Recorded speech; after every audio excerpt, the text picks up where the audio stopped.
안녕하십니까. 사회복지사 1급을 담당하는 고병갑입니다. 이번 시간에는 국민연금법에 대해서 살펴보도록 하겠습니다. 국민연금법은 정책론에서 한 문제, 법제론에서 한 문제가 나올 겁니다. 그렇기 때문에 우리가 어디에서 나온다라고 할 수가 없는 거기 때문에 국민연금 정책과 더불어서 법제를 동시에 진행을 해야 됩니다. 자, 여러분 교재를 보시면 사회보험법의 첫 번째를 국민연금법으로 제시를 했습니다. 먼저 법조문을 보다가 정책과 연관되게 되면 바로 정책 분석과 법제 분석을 동시에 진행하도록 이렇게 할 겁니다. 거기 보면은 먼저 국민연금법 제1조 목적이 나와 있습니다. 거기 보면 이 법은 국민의 노령, 장애, 사망에 대하여 연금급여를 실시함으로써 노령, 장애, 사망에 대하여 연금급여를 실시함으로써 생활안정, 복지증진에 이바지함을 목적으로 한다 이렇게 되어 있습니다. 우리는 사회보장을 볼 적에 사회보장 시급보험법을 볼 적에 사회보장이란 사회적 위험으로부터 모든 국민을 보호하는 이런 제도로서 사회보험, 공공무조, 사회서비스가 있다. 그러면서 그때 사회적 위험으로 설명했던 것이 많은 것이 있는데 출산, 양육, 실업, 노령, 그리고 장애, 질병, 빈곤, 사망을 받습니다. 자, 여기 있는 거 보면은 노령도 있고 장애도 있고 그리고 사망도 있습니다. 그래서 각각의 법률마다 사회적 위험을 각기 다르게 열거를 하고 있는데 여기에서는 노령, 장애, 사망을 열거를 하고 있습니다. 그래서 여러분들은 거기 국민연금법상 열거하고 있는 사회적 위험에는 노령, 장애, 사망 세 가지가 있다는 것을 먼저 첫 번째 문제로 체크를 해 놓으시면 되겠습니다. 다음에 관장은 아시는 거고, 다음에 정의, 이 법에서 사용하는 용어의 뜻이 쭉 나와 있는데 거기 쭉 있습니다. 그 중에 4번 평균소득원액과 그리고 5번 기준소득원액. 먼저 기준소득원액을 여러분 가지고 가셔야 되겠습니다. 기준소득원액은 거기 문장이 뭐라고 되어 있냐면 보험료와 보험급여를 산정하기 위하여 보험료와 연금보험료와 급여를 산정하기 위하여 가입자의 소득원액을 기초로 대통령령으로 정하는 금액을 기준소득원액이라고 한다고 했습니다. 각각 개개인의 소득원액을 기준으로 대통령령으로 정하는 것인데 여기 보면은 그러면 문제가 뭐가 되냐면은 국민연금보험료 산정기준은 기준소득원액인 것을 알 수 있습니다. 다음에 국민연금급여의 산정기준은 국민연금급여의 산정기준 역시 마찬가지로 기준소득원액인 것을 알 수가 있습니다. 그래도 문제가 두 개가 있습니다. 국민연금보험료의 산정기준 기준소득원액이다. 국민연금보험급여의 산정기준 기준소득원액을 알 수가 있습니다. 다음에 그 이후에 평균소득원액. 평균소득원액에는 뭐라고 되어 있냐면 매년 사업장 가입자 및 지역가입자 전원에 우리가 국민연금 가입자에는 사업장 가입자, 지역 가입자, 의무가입자, 의무계속가입자 네 가지가 있는데 다가 아니고 사업장 가입자 및 지역 가입자의 전원의 기준소득원액의 합을 평균하는 것을 평균소득원액이라고 합니다. 이 평균소득원액의 개념을 또박또박 읽다 보면 소득이 많았던 사람은 평균소득원액은 다소 손해본 듯이 적게 나올 것이고 소득이 적었던 사람은 냈던 보험료의 생각에 보면 평균소득원액이 다소 높게 책정이 될 겁니다. 왜냐하면 소득이 많아서 보험료를 많이 낸 사람과 소득이 적어서 보험료를 적게 낸 사람의 기준소득원액을 모두 섞어서 평균했기 때문에 소득이 많았던 사람은 평균소득원액이 낮게 책정될 것이고 소득이 적었던 사람은 높게 책정되는. 다시 말해서 이것은 사회적 적절성을 계산할 때 사용하는 도구가 되겠습니다. 사회적 적절성. 그러면 기준소득원은 각자의 소득원액을 기준으로 대통령을 정하기 때문에 기준소득원액은 개인적 공평성을 반영할 때 사용하는 것은 바로 기준소득원액.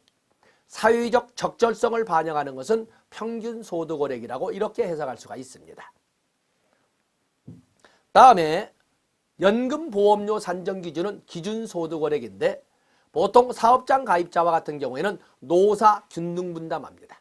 기준소득원액의 9%를 4.5, 4.5씩 이렇게 해서 9%를 똑같이 균등분담한데 회사, 사업장에서 회사에서 내주는 돈은 부담금이라고 하는 것이고 가입자인 근로자가 내는 4.5%는 기여금이라고 표현을 합니다.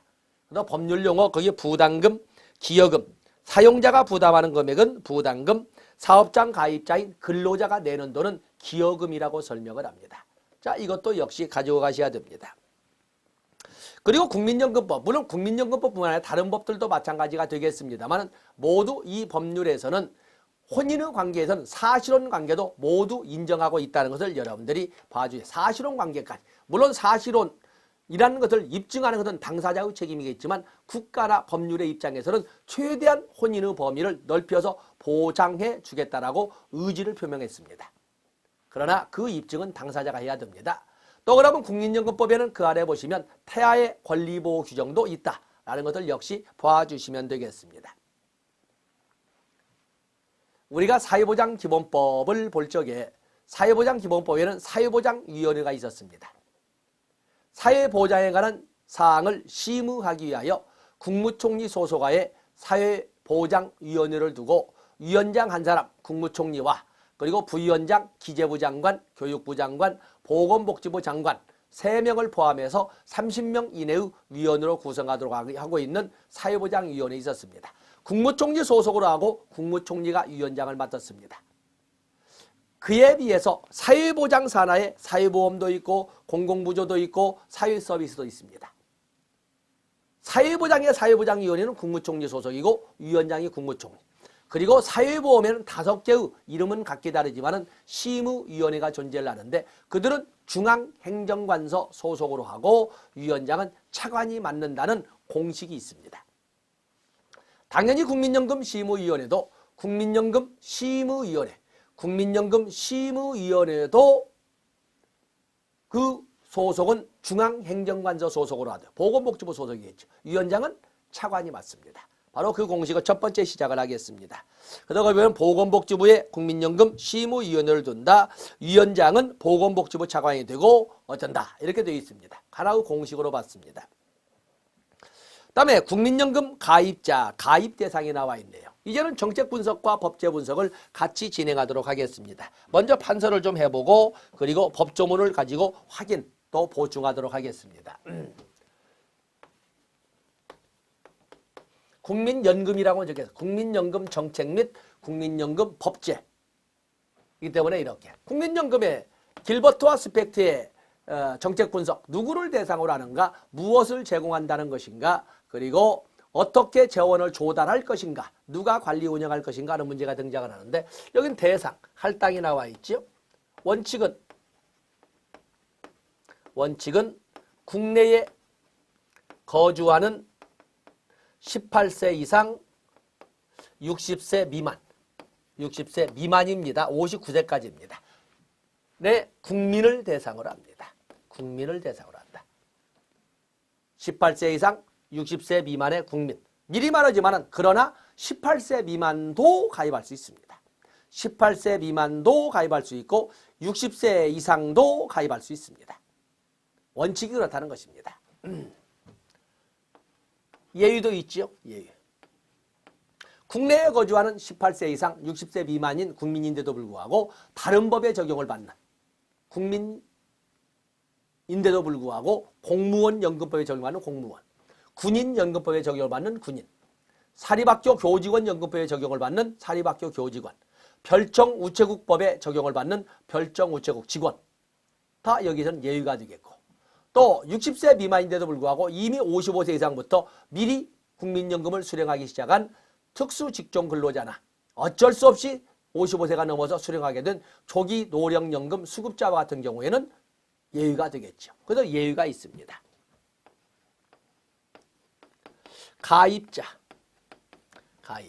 가입자에는 사업장 가입자, 당연적용 사업장 가입자,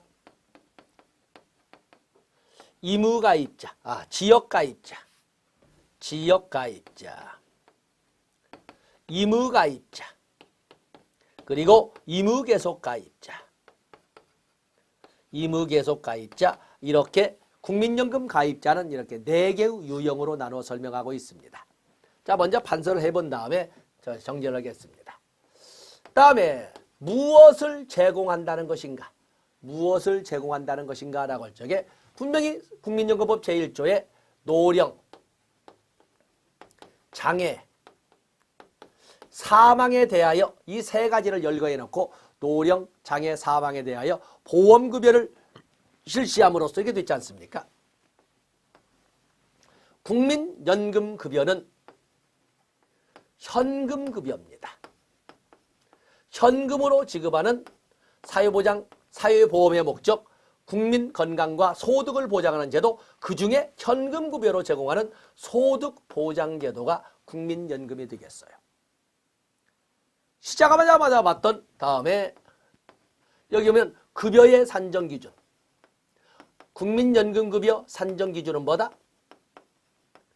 이것은 기준소득월액이라고 그랬어요. 기준소득월액을 산정기준으로 이렇게 설정을 했습니다. 또 국민연금급여는 기본연금액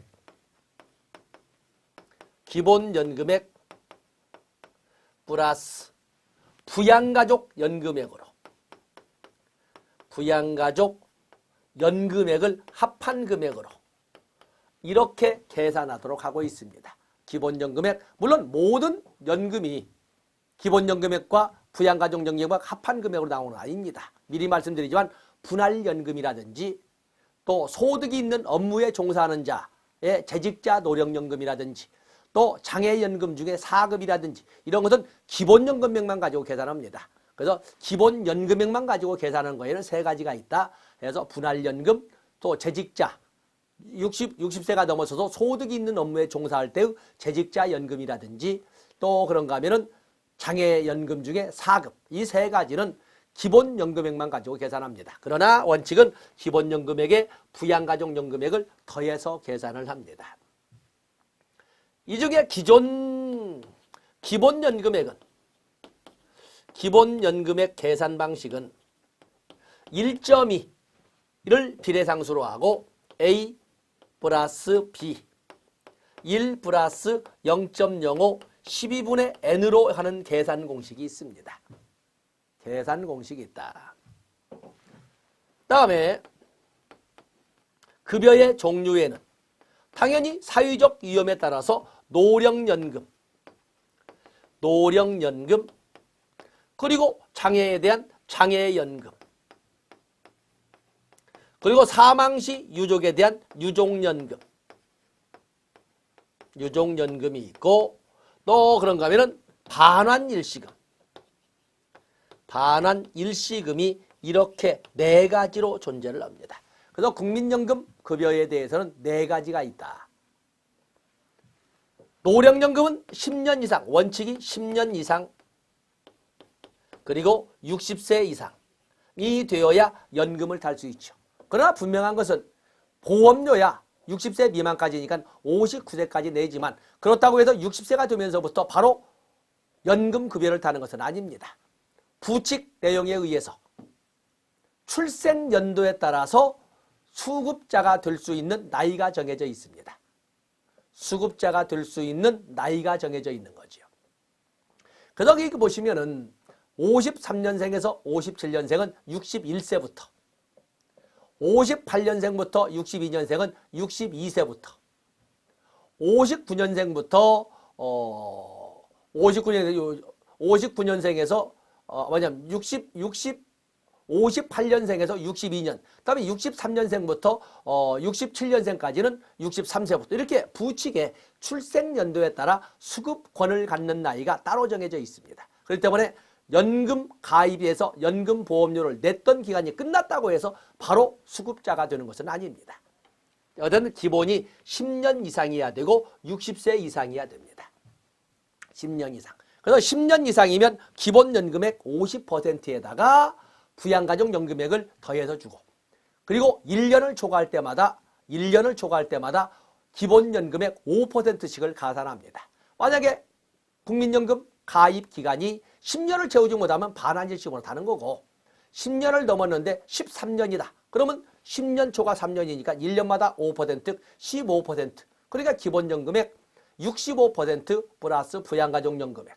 만약에 가입기간이 19년이다. 그러면 95% 기본연금액 95% 플러스 부양가족연금액으로 계산하는 겁니다. 그렇게 계산하는 거죠. 그래서 좀 이따 보기로. 장애연금은 4등급으로 이렇게 나눠져 있습니다.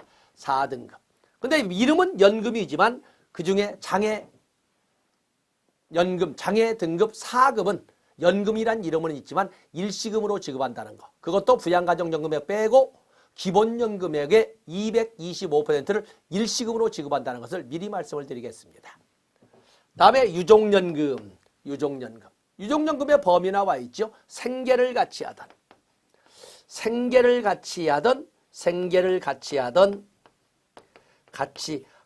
유족에게, 그냥 유족에게 주는 것이 아니라 그에 의하여 주로 생계를 같이 하던 유족에게 주는 것이지 그냥 유족에게 주는 것은 아닙니다.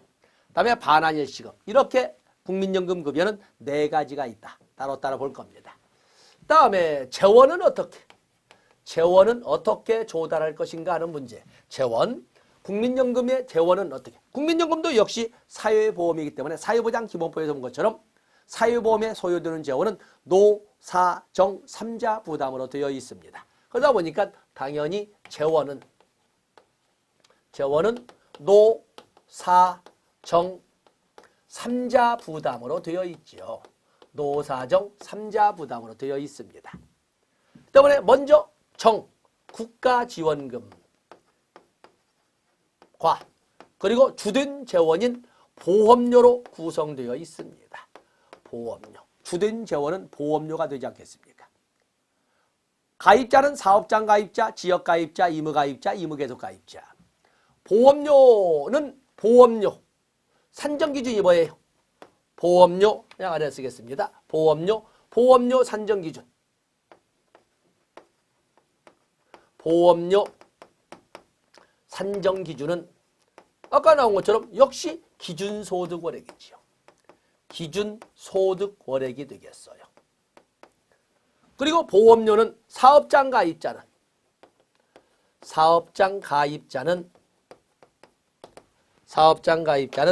노사 균등분담으로 기준소득원액의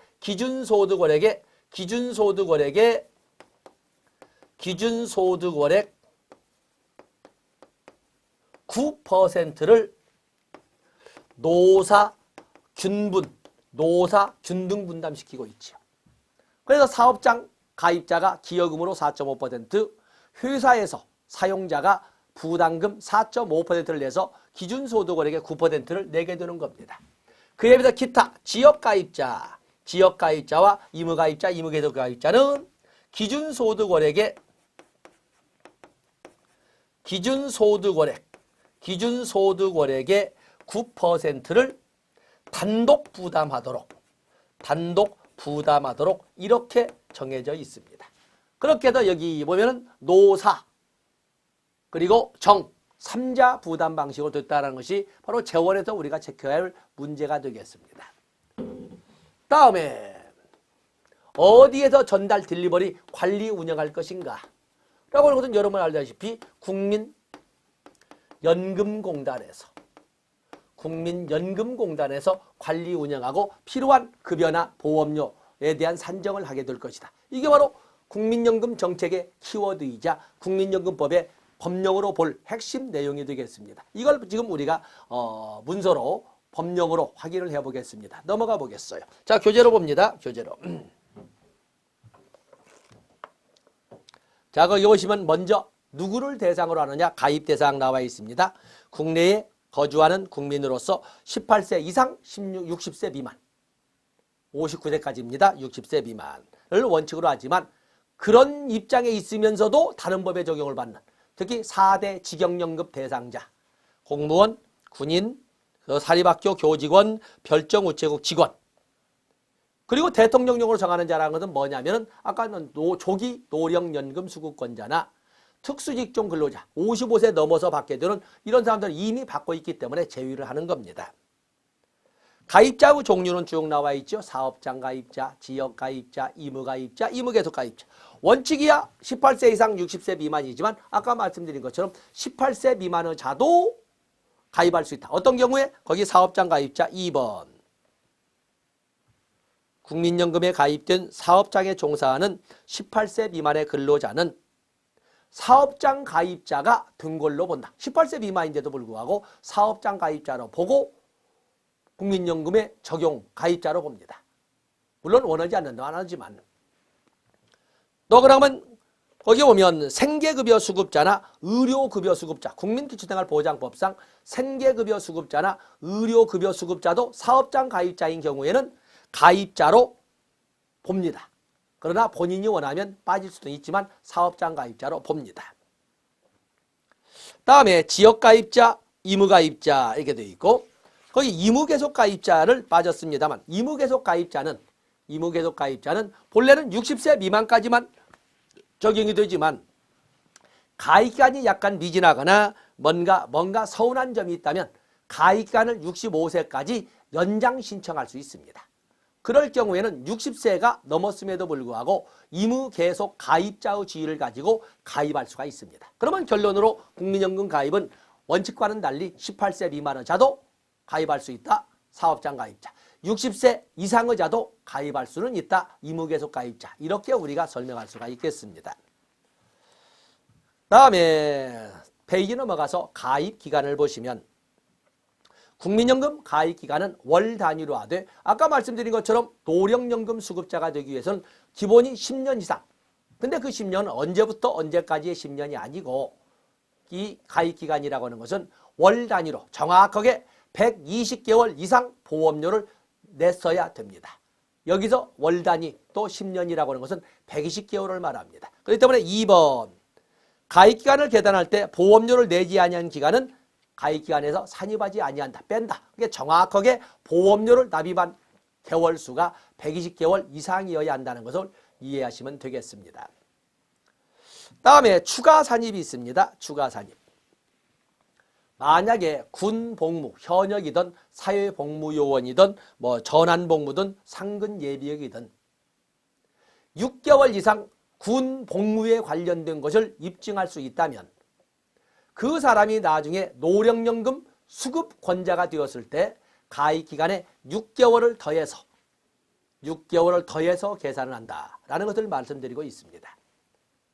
만약에 자녀 출산이 있었을 때에 자녀가 둘 이상이라면 둘째부터는 12개월, 둘째는 12개월, 셋째부터는 18개월씩 더해서 상한선 50개월까지 그 부모가 노령연금 수급권자가 되었을 적에 가입기간에 상한선 50개월까지 더해서 계산할 수 있다라고 하는 것이 거기 나오는 출산에 대한 가입기간 추가 산입이 되겠습니다. 자녀가 아무리 많다고 해도 50개월 상한선입니다. 둘째 12개월, 셋째부터는 18개월씩 더해서 상한선 50개월까지 더해서 계산할 수 있다라는 규정을 지금 하고 있는 겁니다. 그런가 하면 거기 보면 실업에 대한 가입기간 추가 산입도 있습니다. 거기 보면은 구직급여를 받는 때도 구직급여를 받는 기간도 그 기간을 가입기간으로 산입하기 위해서 국민연금을 신청하게 된다면 그 기간도 추가로 산입을 합니다. 구직급여를 받을 때는 실직자의 입장에서 열심히 구직 노력을 하고 있는 그런 과정일 텐데 그 기간도 국민연금의 가입기간으로 국민연금의 가입기간으로 산정, 거기 뭐냐면 가입기간으로 산입하기 위해서 신청을 하면 그 기간을 가입기간에 추가로 산입한다. 그러나 추가로 산입하는 기간을 1년을 넘을 수는 없다. 이렇게 설명을 하고 있습니다. 새로이 신설된 겁니다. 다음에 국민연금공단은 여러분들이 보시되 자 여러분들은 페이지 넘어가 보시면 두 번째 급여가 나와 있습니다. 급여. 국민연금 급여는 아까 말씀드린 것처럼 사회보호의 목적 국민 건강과 소득을 보장하는 제도 중에 소득을 보장하는 제도로 뭘 제공한다? 현금급여를 노령연금, 장애연금, 유족연금, 반환일시금이라는 이름으로 제공한다고 그랬습니다. 거기 급여를 보면은 4가지 연금이 나와 있지요. 4가지 연금. 그러면서 공단이 지급합니다. 수급권자의 청구에 의해서 공단이 지급한다. 공단이 보건복지부 장관이 지급하는 거 아닙니다. 공단이 지급을 한다. 그리고 어떻게 지급한다? 기본연금액과 부양가족연금액을 기초로 산정한다. 그래서 거기에 부양가족연금액, 부양가족연금액이 산정되어 있는데 배우자, 그리고 자녀, 그리고 부모까지 상하 1촌 범위까지인데 그 범위를 최대한 넓히는 거지요. 배우자는 사실혼도 포함을 하는 것이고, 그리고 자녀는 배우자가 혼인 전에 가졌던 자녀. 말하자면 요즘은 계부모 가족들이 많거든요. 야, 남자는 남자대로, 여자는 여자대로 모두 본래의 이전의 자녀들을 데리고 와서 혼인을 하는 경우도 있어서 그럴 적에 타방 배우자가 데려온 자녀는 내 자식이 아니다? 아닙니다. 거기도 부양자녀로 포함을 해서 부양가족 연금액에 포함을 시키는 거고, 부모도 역시 마찬가지입니다. 부모나 배우자의 부모 당연한데 뿐만 아니라 부모도 재혼할 수도 있지 않겠습니까? 그래서 부나 모의 배우자도 부모의 반열에 넣어서 부양가족 연금액을 산정하도록 이렇게 하고 있습니다. 거기 이제 질문이 나오는 것이 그 박스 아래 부양가족 연금액을 계산할 때 2명 이상의 연금수급권자의 부양가족 연금 계산 대상이 될 수 없다. 2명 이상의 부모가 만약에 이혼을 했다면, 맞아면 이혼하는 과정, 맞아면 이혼을 해서 2사람 이상의 맞아면 생부, 생모가 있을 수가 있고 양부, 양모가 있을 수가 있는데 거기에서 어느 한쪽만 선택을 해야 되지 이쪽에서도 받고 저쪽에서도 받고 이렇게 부양가족연금액을 양쪽에서 받을 수는 없다. 한쪽만 선택해서 받아야 한다 하는 개념을 이렇게 적고 있는 겁니다. 다음에 우리는 사회보장의 일환으로 사회보험이 있고 그리고 국민연금이 있습니다. 국민연금은 그야말로 생활의 안정을 이끌어가자는 것이지 떼돈을 벌어라는 것이 아닙니다. 어떠한 경우에는 한 사람이 여러 개 종류의 급여를 받을 수도 있습니다. 급여 받다가 아파트 살 수도 있습니다.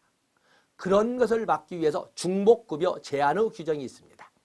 그 때문에 급여는 하나만 받아야 됩니다. 원칙이 그렇습니다.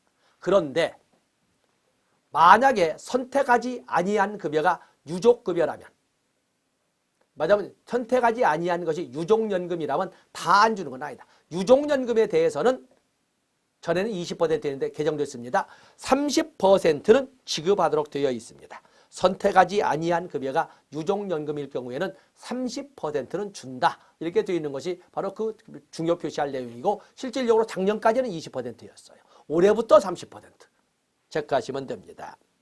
다음에 수급권의 보호는 알 수 있는 거고, 그런데 중요한 것이 있습니다. 사회보장기본법에 의해서 사회보장 수급권은 압류금지, 담보제공금지, 양도금지가 됩니다.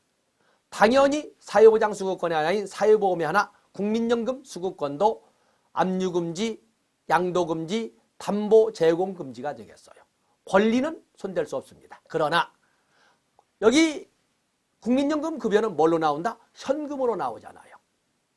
그래서 연금급여로 지급된 급여에 대해서는 대통령령으로 정하는 금액 이하는 압류할 수 없습니다. 그러면 반대해서 그러면 대통령령으로 정하는 금액 150만 원인데 150만 원을 넘는 금액에 대해서는 압류할 수 있습니다. 그렇다면 국민연금 수급권은 손댈 수 없으나 국민연금 급여는 손댈 수 있습니다. 150만 원이 넘는 153만 원, 3만 원에 대해서 압류할 수 있습니다. 바로 그것을 규정하고 있습니다. 다음에 급여의 종류에는 이렇게 노령연금, 장애연금, 유족연금, 반환일시금이 있는데 거기 노령연금 수급권자의 자격이 되기 위해서는 가입기간 10년, 120개월 이상이 돼야 되고 그리고 60세가 넘어야 됩니다. 바로 그것을 하고 있지요. 60세가 넘어야 된다. 10년 이상인 자가 60세가 넘어야 된다. 다음 페이지 보면 2번에 중요 표시하시고 곧잘 나오는 문제, 가슴 아픈 연금이 있습니다. 노령연금은 노령연금인데 가입기간이 10년 이상이고 55세가 넘었는데 소득이 있는 업무에 종사하지 못해서, 이 말은 말을 완곡해서 쓰면 정말 소득이 없어서 끼니를 갈망할 수 없어서, 소득이 없고 끼니를 갈망할 수 없을 때 본인이 신청하면, 본인이 희망하면 1항에도 불구하고 60세 미만임에도 불구하고 미리 지급을 선지급할 수 있다라고 하는 것이 조기 노령연금이 되겠습니다. 그래서 10년 이상 가입했고 55세가 넘었는데 소득이 있는 업무에 종사하지 아니하는 자가 희망하면, 정말 가난해서 희망하면 먼저 지급하기 시작할 수 있다. 그걸 조기 노령연금이고 국민연금 적용 대상자 예외에 속하게 되겠습니다. 그런가 하면 지급연기에 대한 가산도 있죠. 지급연기. 60세가 넘게 되면 수급권자의 지위를 가지고 국민연금 급여를 탈 수 있습니다. 탈 수 있는데 본인이 희망하면 65세까지 지급을 연장할 수 있습니다.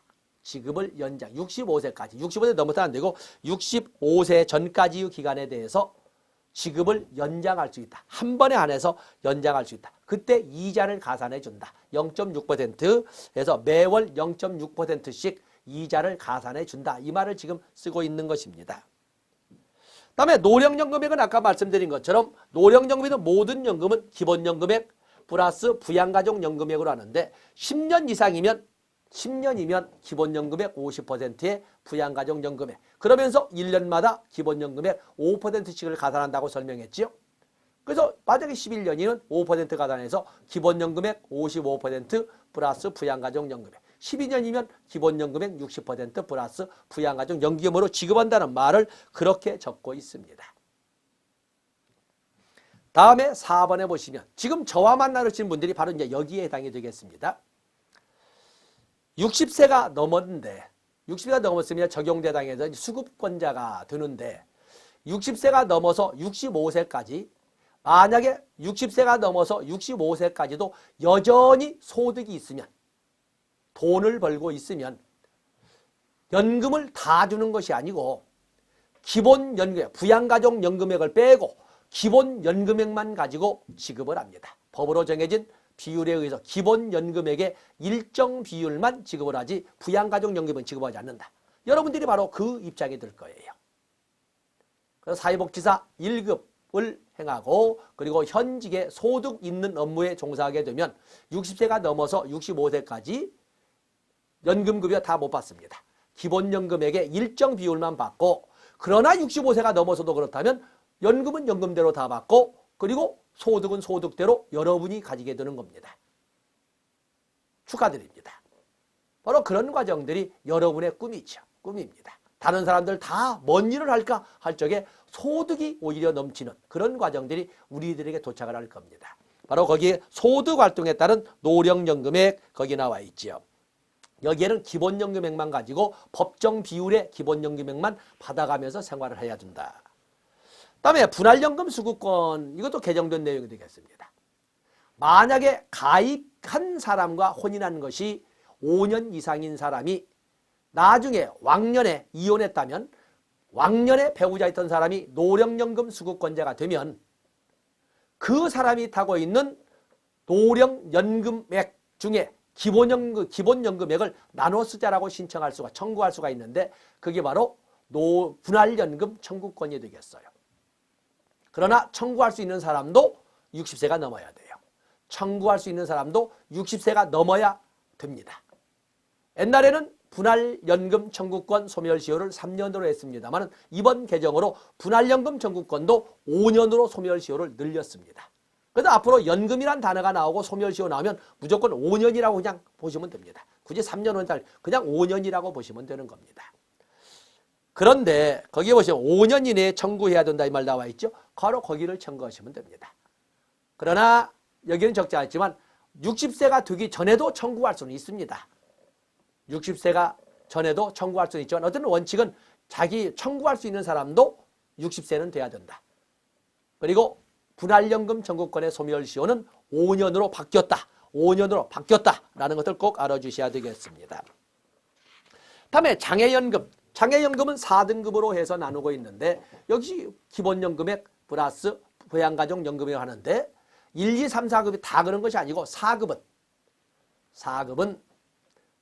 연금이란 이름으로 그러나 기본연금액의 225%를 일시금으로 지급한다는 것을 미리 말씀드렸습니다. 그걸 지금 우리가 박스에 넣었죠. 기본연금액 플러스 부양가족연금액으로 1, 2, 3급은 하고 있지만 4급은 기본연금액의 225%를 일시금으로 지급한다. 그렇게 봐주시면 되겠어요. 다음에 유족연금 사망했을 경우에 유족연금이 징집이 되는데 근데 여기에 바뀐 것이 있습니다. 유족연금이라고 하는 것은 결국에 1년 미만의 가입자도 유족연금은 발생시킬 수는 있습니다. 거기 보면 노령연금 수급권자의 유족이나 가입기간 10년 이상인 가입자나 가입자였던 자가 사망했을 때 유족연금 받습니다.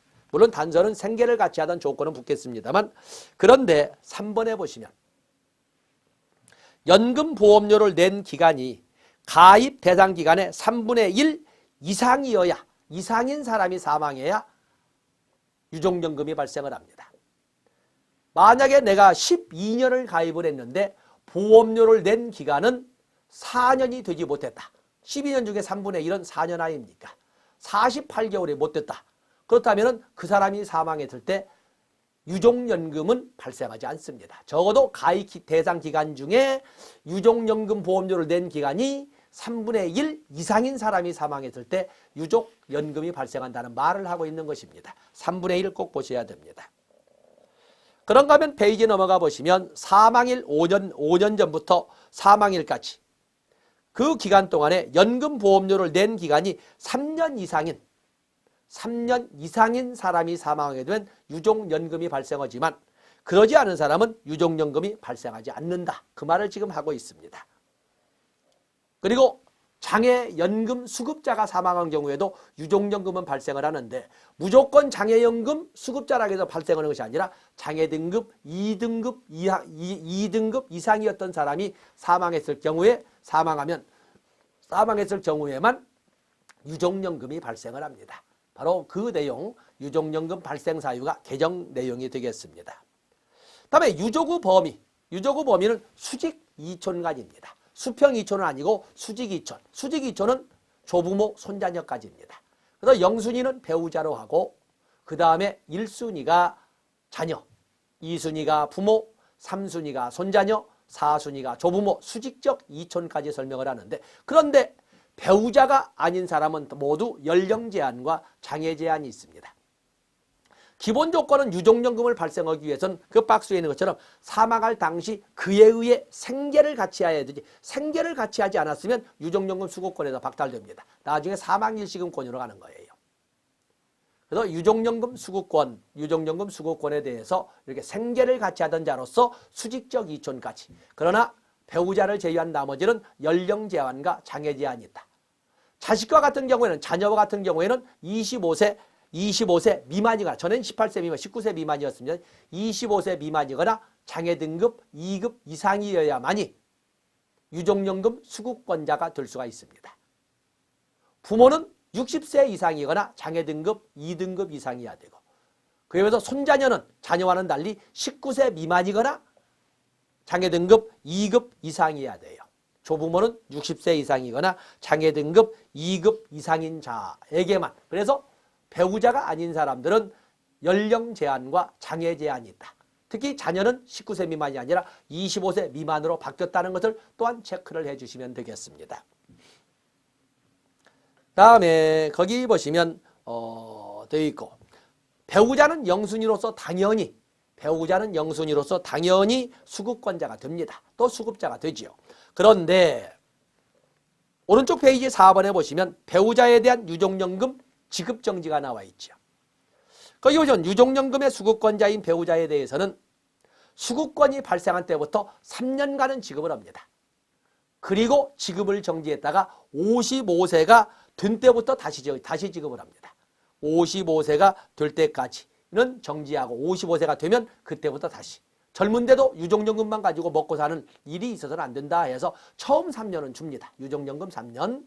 그러나 그때부터 55세가 될 때까지는 정지하고 55세부터 다시 지급하기 시작한다. 바로 이게 그 내용이 되겠습니다.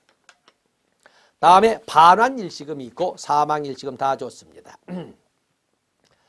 페이지 넘어가 보시면 10번에 비용부담. 자, 여기 나오는 재원이 이제 나와 있습니다. 재원. 노사정 3자 부담으로 국가지원금과 주된 재원인 보험료로 되어 있는데, 보험료는 노사가 기여금 4.5, 기준소득의 4.5, 부담금 기준소득의 4.5에서 9%를 사업장 가입자가, 나머지는 뭐 단독으로 낸다 이렇게 되어 있는데, 자, 거기 보시면 그 말을 2번에 거기 참 1번에 보시면 국가는 매년 공단 및 건보공단이 관리 운영의 비용의 전부나 일부를 부담한다. 그래서 국가는 매년 공단이나 즉 국민연금공단이나 건강보험공단이 국민연금 사업을 관리 운영 데 필요한 비용의 전부나 일부를 부담한다. 공단이라고 국민연금공단은 당연히 관리, 딜리버리로서 역할을 하지만 건보공단은 뭔데? 국민연금보험료를 징수하지요.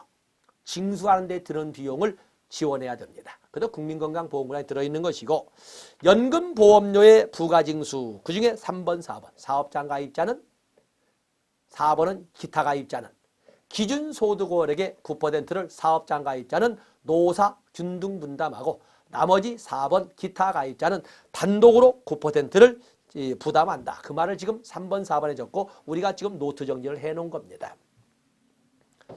다음에 연금보험료의 지원이 나와 있죠. 거기 보시면 연금보험료 국가는 사업장 가입자로서 국민인 근로자가 대통령령으로 정하는 규모 사업장에 고용되어 대통령령으로 정하는 금액의 소득을 얻는 경우